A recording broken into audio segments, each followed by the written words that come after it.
रहे हैं बोर्ड के chairman doctor professor Jagdish Singh ji शिलान्यास करते हुए स्वामी विवेकानंद सदन का जो भी नया भवन बनना है उसका शिलान्यास होगा। अवलोकन करवाते हुए उस सेवा सदन को स्वामी विवेकानंद सदन का उसके बारे में बताते हुए माननीय चेयरमैन जी माननीय शिक्षा मंत्री जी को शंकर भूपत जी जिला अध्यक्ष बीजेपी के के लिए जोरदार तालियां का आगाज हम दीप प्रज्वलन करके मां सरस्वती मां के कार्यक्रम का आगाज करेंगे। साथ में सचिव शिक्षा बोर्ड भिवानी संयुक्त सचिव डॉक्टर पवन जी सरस्वती वंदना के साथ दीप प्रज्वलन करते हुए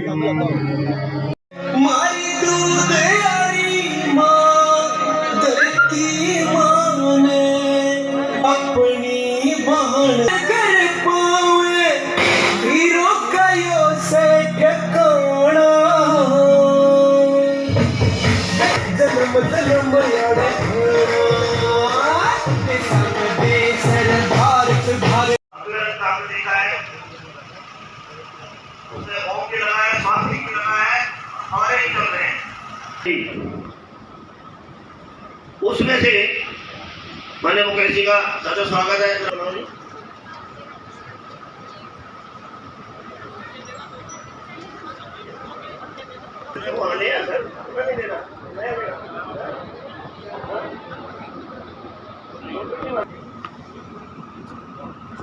योजना है कि भी हरियाणा विद्यालय शिक्षा बोर्ड से संबंधित सरकारी स्कूलों के विद्यार्थियों का चयन नीट में भी हो, जेई में भी हो और कंबाइंड सर्विसेज में भी हो, सीडीएस में भी, तो उस प्रकार में कह रहा था कि सुपर हैंडेड में के इस कार्यक्रम के मुख्य अतिथि जो हर वक्त काम करने में तत्पर रहते हैं, ऐसे हमारे पुराने मित्र उसी डॉक्टर हेडगेवार पाठशाला के सहपाठी हमारे मंत्री कंवरपाल गुर्जर जी, जिन्होंने कि चाहे वो एजुकेशन पॉलिसी हो, राष्ट्रीय शिक्षा नीति 2020, हम सबको पता है कि 2025 में हरियाणा पहला राज्य है कि आपके नेतृत्व में, माननीय मुख्यमंत्री के नेतृत्व में ये जो राज्य है ये 2025 तक पूर्ण रूप से नई शिक्षा नीति को लागू कर देगा। ऐसे लाडले मंत्री का मैं हार्दिक अभिनंदन करता हूँ, स्वागत करता हूँ।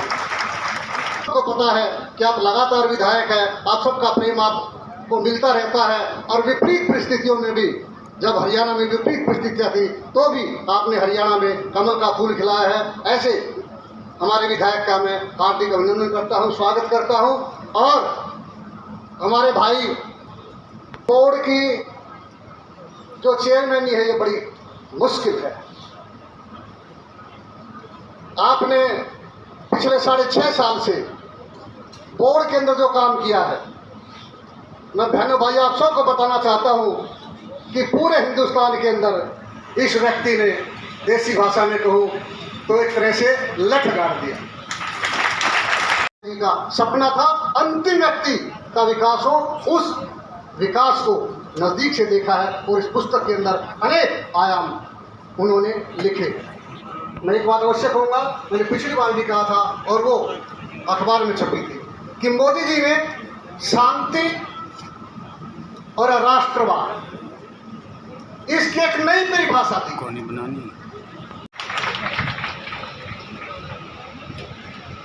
हमारे मुख्य मेहमान जी के हाथों के द्वारा, हमारे पूरे बोर्ड परिसर के लोगों के द्वारा अगला नाम है प्रोफेसर ज्ञानेश्वर खुराना जी हैं। सेवानिवृत्त प्रोफेसर हैं, मध्यकालीन इतिहास पर इन्होंने किताब लिखी है और भूतपूर्व अध्यक्ष हैं इतिहास विभाग के जी। उसके बाद है डॉक्टर प्रीतोष शर्मा जी हमारे बीच पहुंचे हैं पंजाब विश्वविद्यालय चंडीगढ़ से। डॉक्टर प्रशांत गौरव जी हैं। डॉक्टर प्रशांत गौरव जी एसोसिएट प्रोफेसर हैं इतिहास विभाग के राजकीय स्नातकोत्तर महाविद्यालय चंडीगढ़ से हमारे बीच पहुंचे हैं, बहुत दूर दराज से पहुंचे, इनका भी हार्दिक स्वागत अभिनंदन।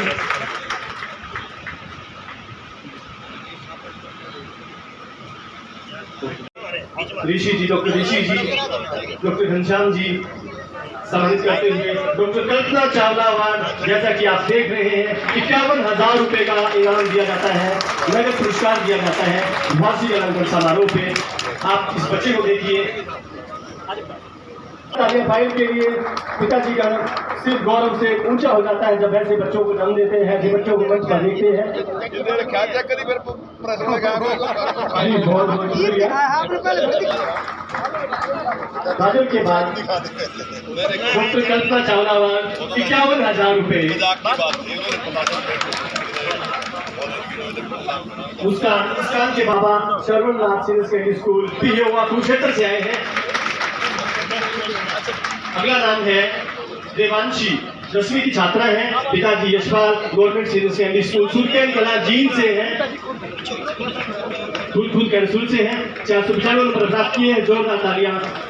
उसके बाद तमन्ना बाप की पकड़ी का छोरी जिते जाने मान पटाना किसान बेसर भारत में हरियाणा जैसा मैं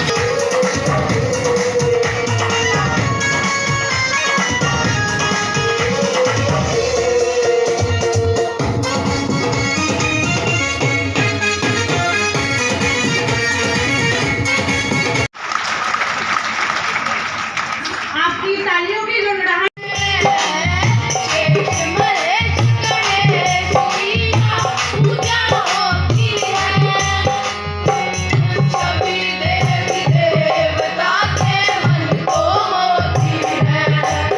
के बाद हमारे जितने भी सांस्कृतिक कार्यक्रम हैं, अन्य कार्यक्रम हैं, वो भी पहुंचे हैं, उनको सम्मानित किया जाएगा।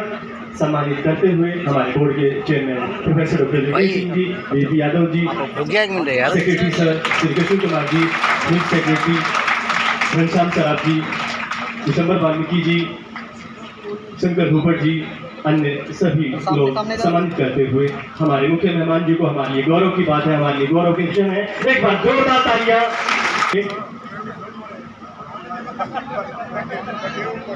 दोशाला उड़ाकर और सिर्फ की टीम देकर मां शारदे की देकर नेपाल जी सम्मानित करते हुए जोरदार तालियां बजती रहे, बजती रहे, बजती रहे।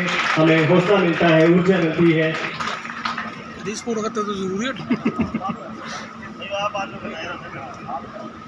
बोर्ड के चेयरमैन जी मदन गोयल जी हैं, उनको सम्मानित करते हुए चेयरमैन सर, संयुक्त chairman, secretary sir Shankar Bhupat जी।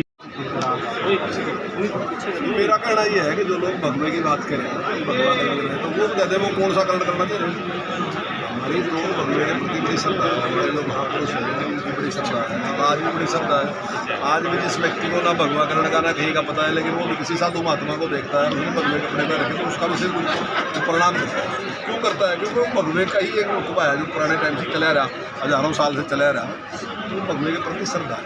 और इस देश में जब भी कोई चाहे लड़ाई लड़ी गई, चाहे एक परिवर्तन किया गया, हमारा उसके प्रति श्रद्धा है। भगवा कलर करने में कोई बुराई नहीं है, हमारा कल्चर है, संस्कृति है हमारी, तो उसमें मैं नहीं समझता कोई बुराई है। कुछ लोगों को बुराई नहीं है। सर एजुकेट को आम आदमी पार्टी और विपक्ष आरोप लगाता कि 5,000 जो है वो स्कूल बंद कर दिए, शिक्षा नहीं है, स्कूल नहीं है, अध्यापक नहीं है। ये आपने बहुत अच्छा प्रश्न पूछ लिया। तो मैं एक बात कहना चाहूँगा कि जो कह रहे 5,000 स्कूल बंद कर दिए, तो 6,000 गाँव सारे ही है हरियाणा में, 6,000 कुछ गाँव हैं। तो इसका मतलब अगर 6 गाँव में से 5 गाँव में स्कूल बंद है, तो वो आस पड़ोस में सबको दिख जाएंगे कहाँ कहाँ बंद है, एकदम शोर मिल जाएगा। पर वो 100 गाँव में से कोई एक तो बता दो कि उस गांव में फलाने स्कूल बंद कर। मर्द करने का आरोप बंद करना नहीं है। मर्द करने का मतलब है सुधार करना। वो सुधार करने का क्या था कि एक ही जगह 5वीं के स्कूल का हेड टीचर अलग था, 8वीं का अलग था, 10वीं का अलग था, 12वीं का अलग था। तो हमने उस हेड टीचर को एक कर दिया और स्कूल को हमने एक मान दिया। एक गाँव में है स्कूल या एक में है स्कूल, तो हमने उसको एक स्कूल मान दिया, एक स्कूल है। बस इसमें इतना ही परिवर्तन किया। कोई स्कूल बंद नहीं किया, स्कूल वैसे ही काम करेगा, सारा कुछ वैसे ही काम करेगा, कुछ नहीं है। ये केवल और केवल झूठ लगाने का सर एजुकेट आरोही स्कूल रखिए, उस पर सहानुभूतिपूर्वक विचार करके जो करने की होंगे तो निश्चित होगा। आरोही स्कूल के भी कुछ नियमित करने की डिमांड है काफ़ी लंबे समय हाँ, से। उनकी बात चल रही है, बैठक हो रही है, मैंने अधिकारियों के सामने बात रख रखी है उनकी। जल्दी उस पर कोई नियमों की अड़चन ना हो तो निश्चित तौर से सर बात करें किसानों की तो आज से खरीद की जगह खरीद नहीं हो रही है नहीं, आज तो खरीद शुरू हो रही, उससे पहले विरोध शुरू कर देंगे। हमारे टाइम में आज तक कभी भी इस प्रकार की परेशानी कहीं भी किसान को आई नहीं आज तक, और अब की बार भी कोई परेशानी नहीं आएगी, ये मैं विश्वास करता हूँ। किसान एमएसपी को लेकर फिर से बड़ा आंदोलन करने की चेतावनी। एमएसपी जितना हमने देखिए, जितना एमएसपी हमने बढ़ाया, मैं दावे के साथ कहता हूँ कि तुलना कर लें जो पहले सरकारें रहीं उन्हें कितना एमएसपी बढ़ाया और हमने कितना बढ़ाया हर चीज़ के बारे में। और हमने ऐसी फसलों के बारे में जिनको इग्नोर किया जा रहा था, चाहे वो बाजरा था, चाहे दालें थी, उनका भी डालने का भी किया, ताकि पानी का भी बचाव, ताकि लोग फसल के बदलाव भी लेके आए। अब जहाँ पहले दूसरी फसलें बोई जाती थी, चाहे मक्की थी, चाहे मूंग थी, मसरी थी, बोट थी, कुछ चीज़ें थी, वो सबने छोड़ के लोगों ने 2 ही फसलों में आ गए, गेहूँ और दाल पे ज़्यादातर है। लेकिन हमने उनको भी खरीदना शुरू कर दिया। हरियाणा ही ऐसा एक प्रदेश है जो 10 फसलों को वैसे भी खरीदता है, बाकी कोई नहीं खरीदता। बाकी तो सब भाषण ही भाषण देते हैं, खरीदता कोई नहीं, हम ही है जो खरीदते हैं। एमएसपी पर जो बात की गई थी उसके लिए कमेटी गठित कर दी थी, और वो भी जिस प्रकार के सुझाव देंगे उसके हिसाब से करेंगे। सर, एक भिवानी में गवर्नमेंट गर्ल्स स्कूल नई बिल्डिंग बनी थी, उसमें काफ़ी गोलमाल किया गया, लाखों करोड़ों का घोटाला हुआ है, तो उस पर क्या कार्रवाई? कोई भी कंप्लेंट हमारे पास इस प्रकार की आएगी तो जानकारी देगा। देखिए, अब सारी बात का मुझे पता नहीं था। अगर कोई भी अभी विधायक जी से बात हुई थी, विधायक जी मेरे कान में कह रहे थे, वो ऊपर बैठे थे, तो मैंने कहा कि आप लिखित में कुछ भी चीज़ दें, उसकी इंक्वायरी कर देंगे। अगर किसी ने भी कोई गड़बड़ घोटाला किया तो उसके खिलाफ निश्चित तौर से मैंने स्वीकार किया, मैंने विधानसभा में भी स्वीकार किया कि हमारे पास है, लेकिन हमने रेजोल्यूशन कर लिया। और जितनी भी कमी होगी, अब मैं उसको पूरी नहीं बता सकता, जो हमने बताया, अनुमान बताया था कि 15 के आसपास, 15, 16, 14 कुछ ऐसे प्रकार का हो सकता है, इससे ज़्यादा भी हो, कोई ऐसा नहीं। वो तो एक अनुमान था, जो अधिकारियों ने अनुमान दिया वही मैं बताया। लेकिन हमने साथ ही लगभग 11,500 से ज़्यादा तो वैकेंसी निकाल दी। और अगर और कमी रहेगी तो हमने माननीय मुख्यमंत्री से इस बात की परमिशन ले ली कि कौशल विकास के माध्यम से हम सारे टीचर पूरे कर देंगे, कहीं किसी प्रकार के टीचर की कोई कमी नहीं। सर, स्टेट को लाइफ टाइम करने की काफ़ी लंबे समय मांग उठ रही है, जो स्टेट का हमने ये सैद्धांतिक रूप से हमारी बात होगी स्टेट के बारे में कि भाई हम उसको लाइफ टाइम कर दें और जल्दी उसको। तो कब से मान्य होगा सर?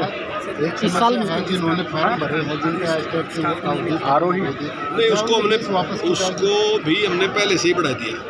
हमने उसको 7 साल कर दिया था, पहले 5 साल, उसको पहले 7 साल कर दिया था, लेकिन बाद में हमने निर्णय ले, ये लगभग सैद्धांतिक रूप से फैसला है गया। अभी मुख्यमंत्री दुबई से आ जाएंगे तो जल्दी इसके बारे में सर, एक कुछ डिमांड उठी है हरियाणा विद्यालय शिक्षा बोर्ड में, कुछ कर्म खास पीटीआई है, 3 साल से धरने पर बर्खास्त पीटीआई हमने बर्खास्त किया, हमने किसी को बर्खास्त नहीं किया।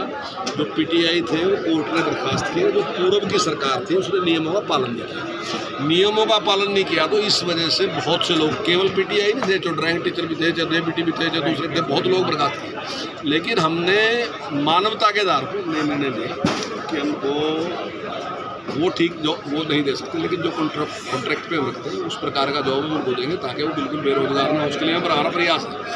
लेकिन ऐसा नहीं कि हम नियमों का पालन तो फिर भी करना पड़ेगा ना। अब उनके ऊपर अगर रोक लगी तो कोर्ट से रोक लगी, हमने वो नहीं किया, हमारा तो भी प्रयास था, लेकिन कोर्ट ने कहा कि जो जिस तरीके से लगे थे वो देखिए, उसमें कोर्ट ने कुछ इस प्रकार का निर्णय दिया, तो हमने तो कहा था उनको भी कॉन्ट्रैक्ट में रखने के लिए, और पीटीआई के लिए भी हमारा प्रयास था। लेकिन अगर कोर्ट से ऊपर नहीं है, अगर कोर्ट कोई फैसला देगा तो मानना ही पड़ेगा, कोई मानना। कोर्ट के अधिकारी तौर पे